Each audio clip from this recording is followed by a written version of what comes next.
আসসালামু আলাইকুম। আশা করি আপনারা সবাই ভালো আছেন, আমরা ভালো আছি। তো দেখতে পাচ্ছেন আমরা খাসি মোটাতাজাকরণের এই খাবারগুলো তৈরি করছি। প্রথমে দিয়ে দিয়েছি খেসারির ডাল, তারপর চাল আর ভুট্টারগুলো মিশিয়ে দিচ্ছি। দেখেন এখনই কীভাবে খাওয়া শুরু করে দিয়েছে আমাদের ছোটো খাসির বাচ্চাটা। তো তারপরে ভুসি এবং কুড়া মিশিয়ে দিব, ভুসি এবং কুড়া মিশিয়ে একত্রে মিশিয়ে দিয়ে দিব। এই খেসারি ডাল কিন্তু খাসি মোটাতাজাকরণে অনেক সাহায্য করে থাকে। সাথে চালও দিয়েছি, আবার ভুট্টার গুঁড়ো, ভুসি, কুড়া সব মিশিয়ে একসাথে দিয়ে দিয়েছি।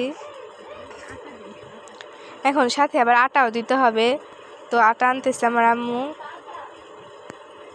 এই দেখেন কিভাবে সারা শুরু করে দিয়েছে। দেখেন আমাদের বড় খাসি।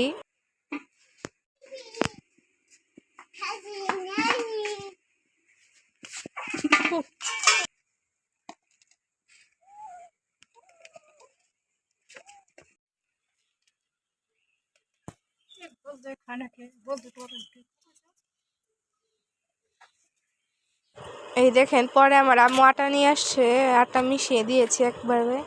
দেখেন খাওয়ার জন্য কেমন করতেছে।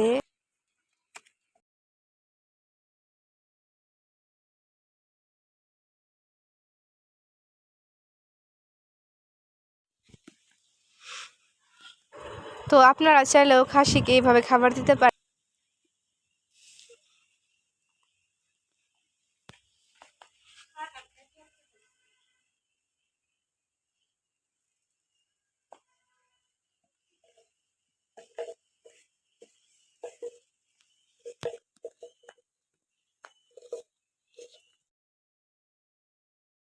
আপনারা চাইলেও আপনাদের ছাগলকে এই নিয়মে খাবার দিতে পারেন, তাহলে মোটাজাতকরণে অনেক সাহায্য করবে। তো আমাদের ভিডিওটি যদি আপনাদের ভালো লেগে থাকে তাহলে অবশ্যই আমাদের চ্যানেলটি সাবস্ক্রাইব করবেন, লাইক, কমেন্ট এবং শেয়ার করবেন। আশা করি আপনারা সবাই ভালো থাকবেন, সুস্থ থাকবেন। আল্লাহ হাফেজ।